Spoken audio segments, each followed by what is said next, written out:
You're listening to Carbon Removal Newsroom, a weekly show about current events in the world of carbon removal, from technology and innovation to policymaking and job growth. Brought to you by Nori, the carbon removal marketplace.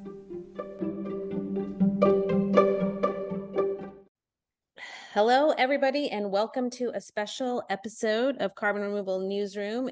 If you've been following the development of CDR policy, you've definitely heard of the volunteer advocacy group called OpenAir Collective.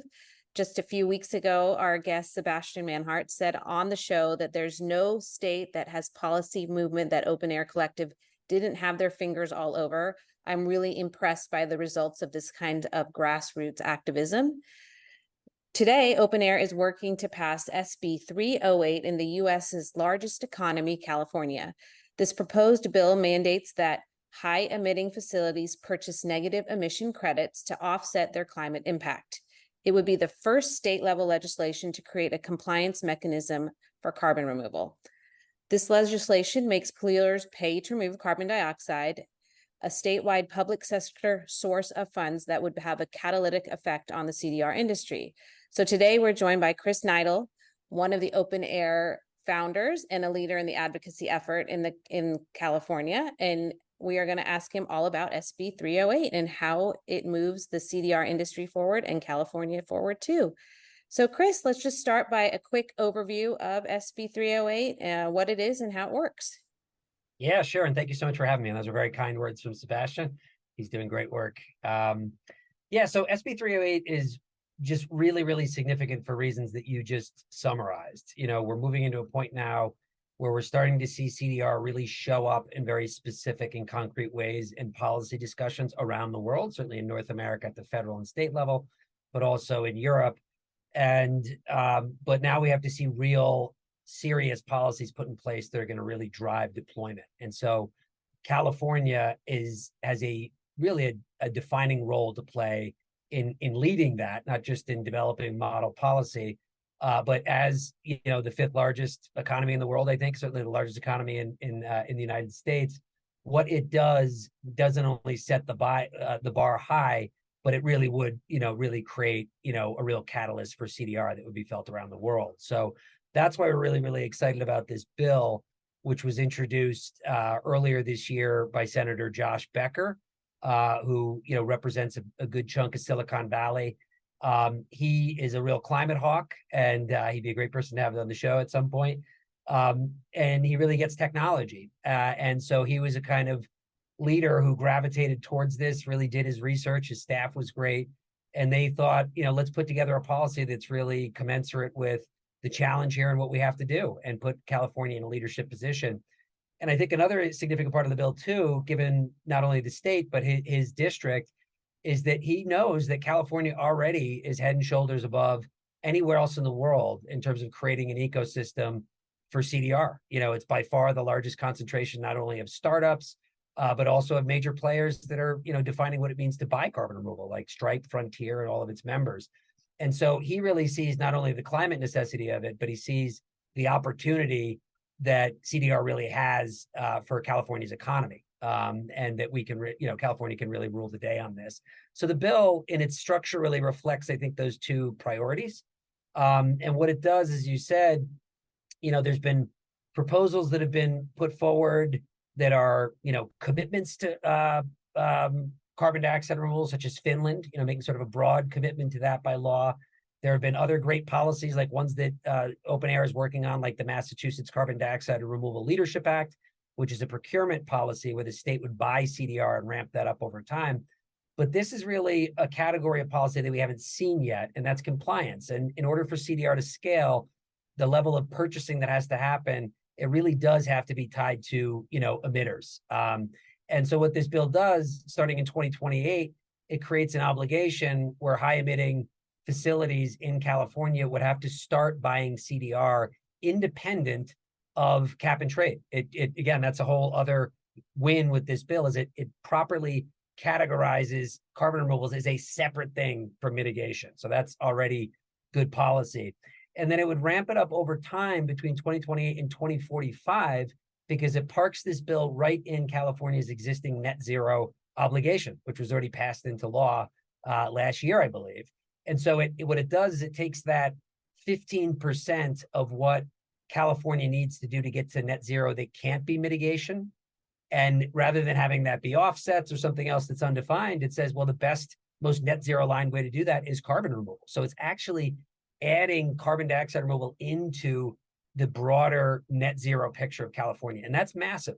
That's a really, really important policy move. And that's a really high magnitude move in terms of an actual, catalyzing CDR. There's more details to it, but I'll pause there for a second in case you had any questions.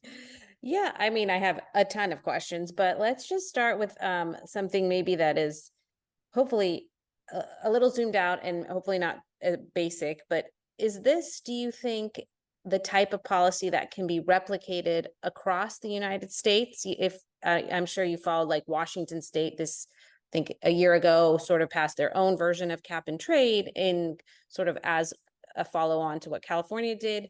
Do you see other states being able to adopt this policy relatively easily, or is it something that's very specific to California?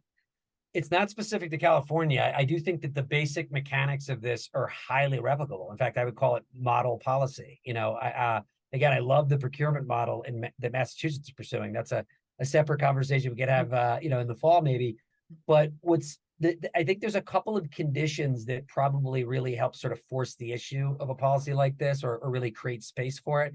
And the one is net zero. So if you've really committed to that, you're going to look at the math of that, and you're going to say not all of that can be done in a, climate meaningful time frame. It can't all be mitigation. There has to be removals. And so if you already have that net zero commitment, that then sort of, I think, creates the sort of the foundation for proposing a bill like this. And there are other states that have that. I think Washington, for instance, we just had a win in Washington that was led by an amazing group of advocates there to include greenhouse gas removal as an eligible technology category for grants. And they have the similar type of background regulations that could make something like an SB 308 really work there. I think places like, California, or rather New York, certainly, which was the first to have a net zero commitment, could definitely do it. And as more states start to reach those other levels where they have a sort of a more significant obligations, you could see something that looks like SB 308 pop up, not only in the United States, but I think people are talking about it in Europe as well. So the basic formula there, I think, is highly replicable. Cool. And then maybe pulling back to the history, how, obviously you mentioned Senator Becker, I believe, and his interests, but how was this legislation developed? Was it something that OpenAir went and pitched to him? Or was it something you worked on together? How did you get and mobilize? Because it's a big process. It's not something you do overnight. Yeah, it almost goes back 2 years. And, OpenAir, one of the things we pride ourselves on is our members write our own legislation. So we tend to go and pitch whole bills after a policy development process that we've sort of organically developed over the years. This is not what happened in California. This really, the actual policy design, we read it early and we gave input, but the policy design was actually generated by Senator Becker's team, particularly by his climate policy director, Ken Branson, who, big shout out to him, extremely knowledgeable and serious about this subject and really put in the work.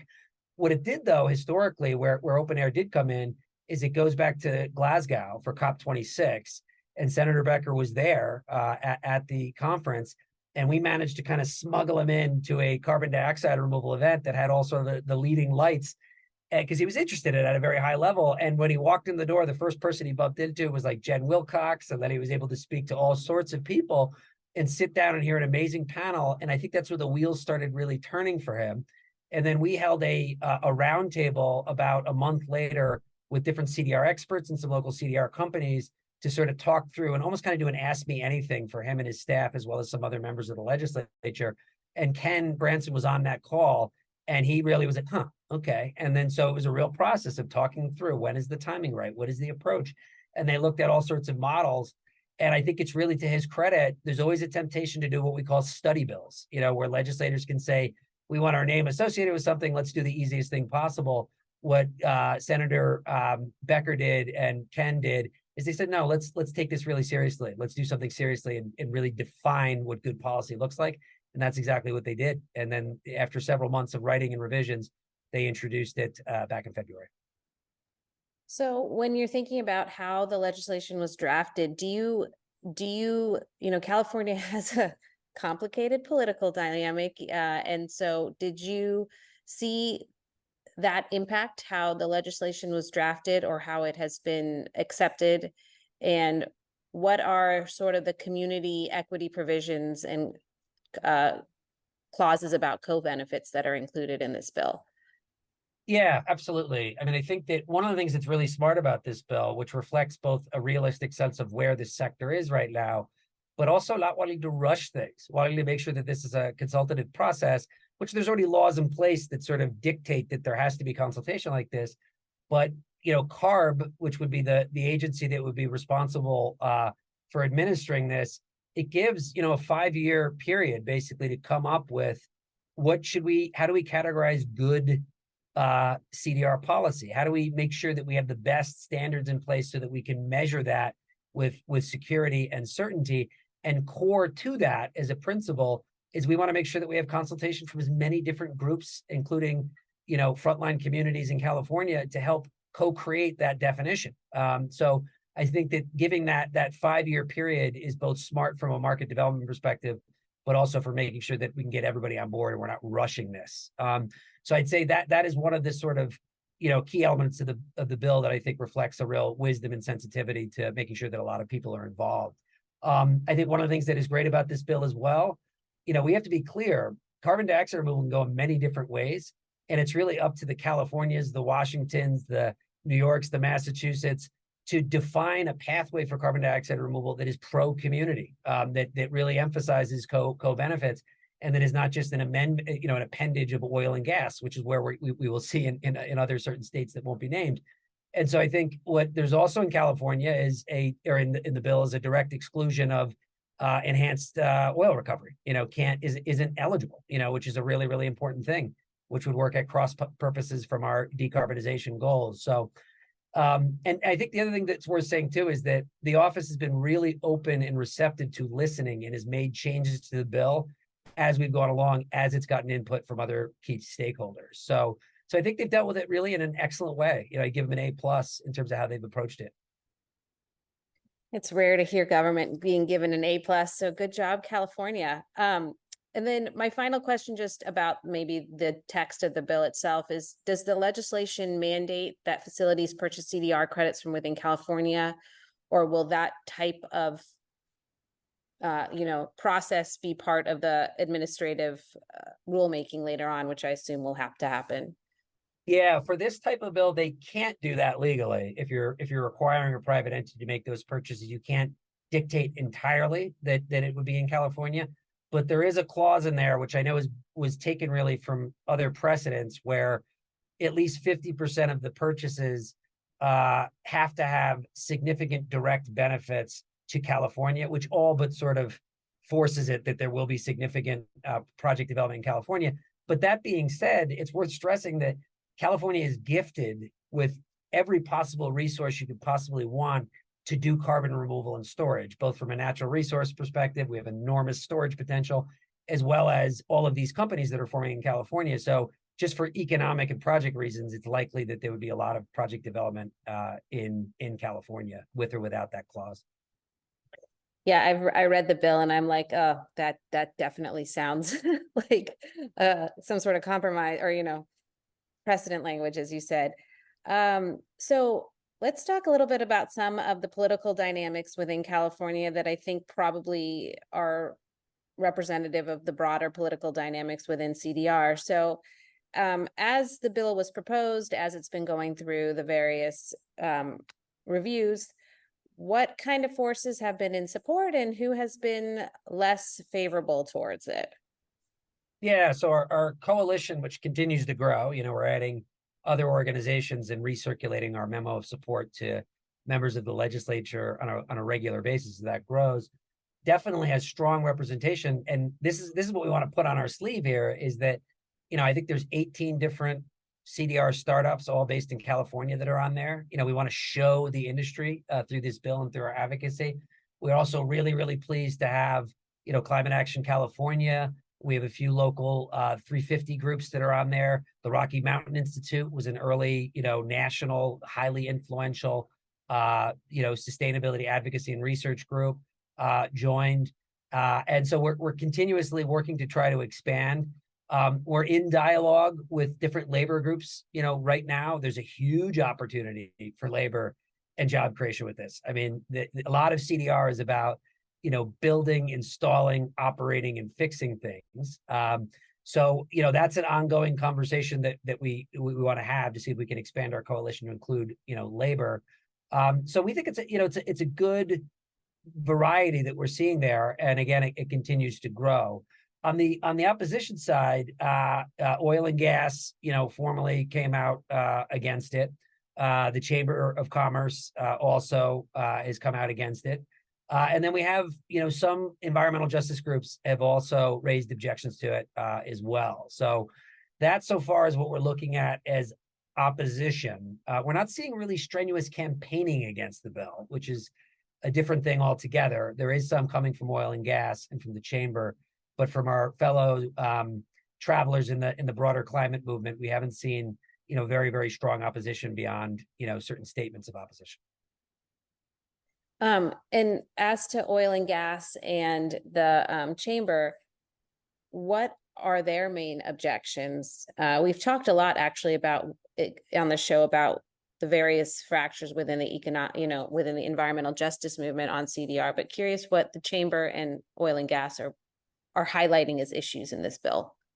Yeah, I think some of these are reflexive that we see anywhere. You know what I mean?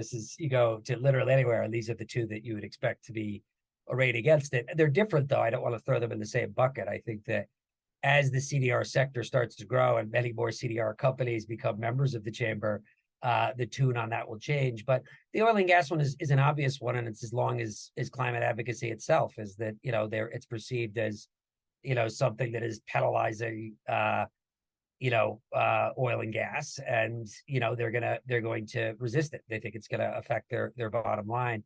The chamber as well, you'll see flavors of that argument as well, and concerns that it's going to price businesses out from California, where we think it's certainly in the mid to long term is going to be an economic boom for California.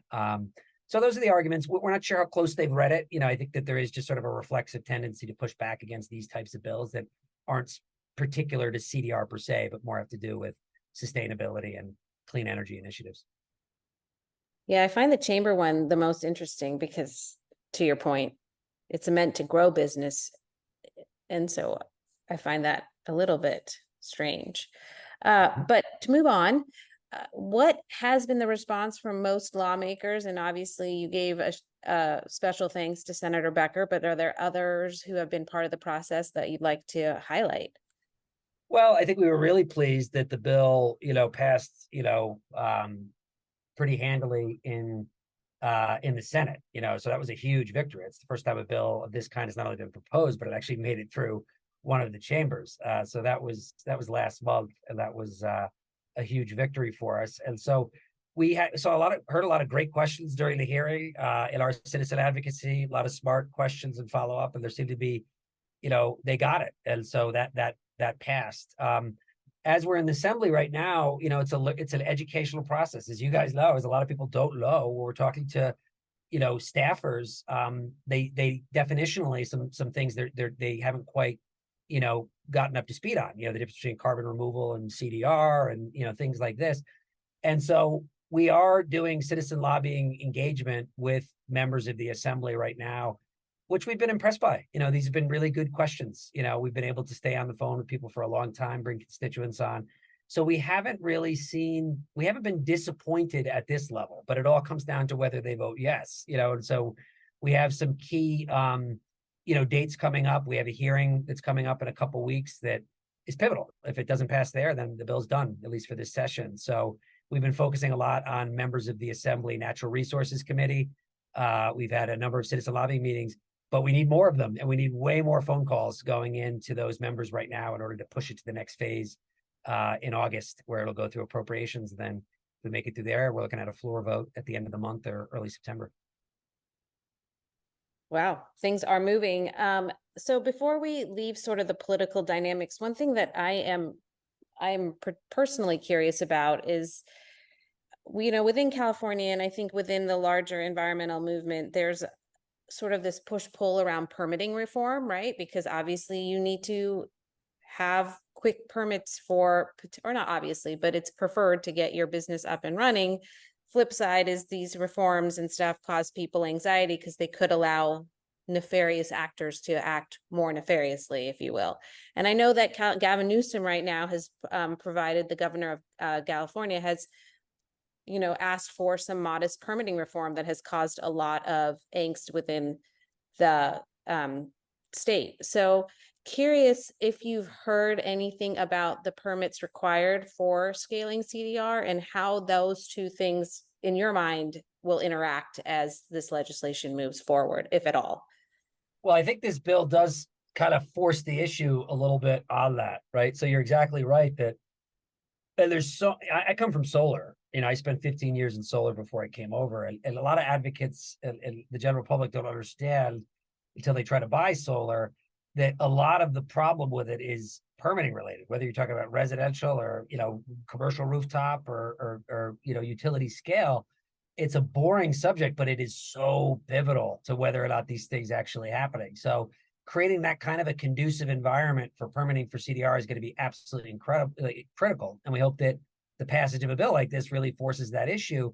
And unlike solar, we're not just talking about internet connection to the grid and fire codes and things like that. You're talking about a vast array of entirely, utterly different forms of carbon removal that take place on ocean and land, and some are working lands-based, some are, quote unquote, engineered, and all of those have their own permitting requirements. So it definitely is a daunting task. I don't think California's acting alone, because we know the federal leadership that's already happening on this is, helping to accelerate things, and certainly things like DAC hubs, when it comes to that, will be pushing the ball forward by the time this bill would actually be implemented, in 5 years. So, but you're exactly right. There has to be a lot of reform and understanding. And the key thing is not to shoehorn CDR into some other area of regulation that it most resembles, which we're seeing in some areas. You have to look at each technology in its own right, and you have to regulate around that.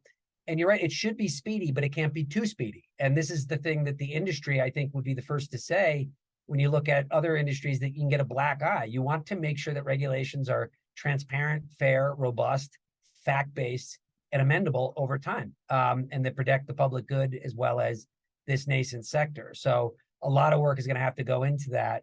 And again, we think a bill like this sort of forces the issue on those forms of reform. All right, well, moving on to our last topic, which is kind of the status of the legislation. I think you did give us sort of the status, but really quickly, can you recap the next steps of the process so people who are listening and might not be as familiar can hear it one more time? Yeah, absolutely. So right now, again, we landed in the Senate, I think about 6 weeks ago, rather in the Assembly.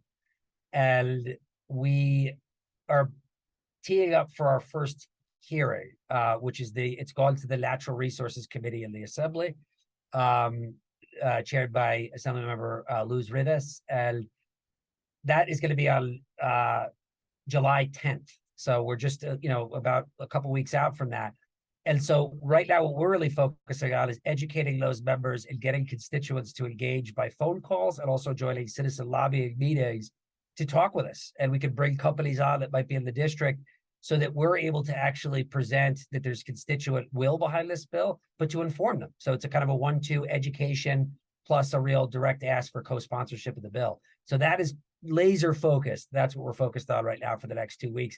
And hopefully we can include in the show notes, we've developed a call tool at OpenAir Collective, which makes that easy for people, as well as a form that if you want to sign up to be on a citizen lobbying meeting, it's Zoom, usually 20 minutes long. You can join other OpenAir members to directly talk to your assembly members.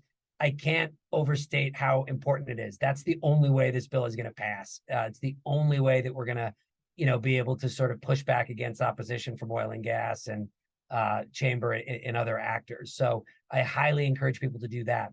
If we do get through natural resources, then there's a recess that happens in July, and then we'll be doing a lot of citizen lobbying to broader membership. And then it's going to go into, at some point in August, it would go into appropriations because there is a fiscal impact associated with this bill. So that has to. So we'll be doing the exact same thing, targeting those members and pushing and pushing. And then if we do get through that, then at some point shortly thereafter, it will go to a general floor vote. And then we'll just go ballistic. Then it's just about really mobilizing every single, force or individual that's in favor of this to make sure that it gets to the floor and that we get a yes vote. So we have a long and steep road ahead of us. I'm not lying. The odds are probably a bit against this, but if we push, we can pass this bill, and that would be a defining moment globally for carbon dioxide removal. Okay, so if I heard you correctly, the call to action for any of our listeners, we will put into the show notes, but you have easy ways for them to join the OpenAir Collective's work on this. And really, it's about doing the grassroots advocacy, right? Pushing the legislators to do the right thing on this bill and say yes. That's right. And the one other thing I could add is that if you want to join our coalition of support, your company, your organization, we want to have that as diverse and broad as possible. So we can include the Canva link to that. If you want to add your logo and your name to that, by all means, do reach out to us. But yeah, that's a good summary. And where should they reach out? What's your website, or what's the best way? Yeah, you can do openair.cc is there, and there's a join form. Probably don't want to put my personal email in here, but my inbox is crowded enough. But what we could do is in that form that we'll add there for people who want to sign up to a citizen lobbying, sign up to that. We'll see you in there, and we'll obviously engage with you after that, and you can decide what role you want to play. And we'll definitely drop it in the show notes too for people, but always good to hear it. All right, Chris, any last words that you want to pass on to our listeners? And my last question before you answer that is, assuming this all goes the way you plan, when does this go into effect? When would this bill become law? Yeah, it would go into it. Well, then the governor has to support it, which that's a whole other question that's its own form of advocacy, where we'll be lobbying Governor Newsom directly, but there's some time that elapses before he has to sign it. If it does go into law, then it would really be put into effect immediately. And then there's a lot of setup, again, because we want to do this right and make sure that there's a lot of conceptualization and standards that have to be developed on the carbon. Then it's the scheduling of input and the rulemaking process, which again, we've given a long runway for that, but that would start, at some point, in the next year. Perfect. And any last words? Let's get this done, California. I mean, the world is watching. There's nothing even remotely comparable to it in the magnitude and the significance of what's being proposed here. So get involved in any way you can, and let's get it done in California, which is appropriate. This is where it should all start, right? Cool. Well, thanks so much for your time, Chris, and best of luck on the passage of the bill. Thank you so much.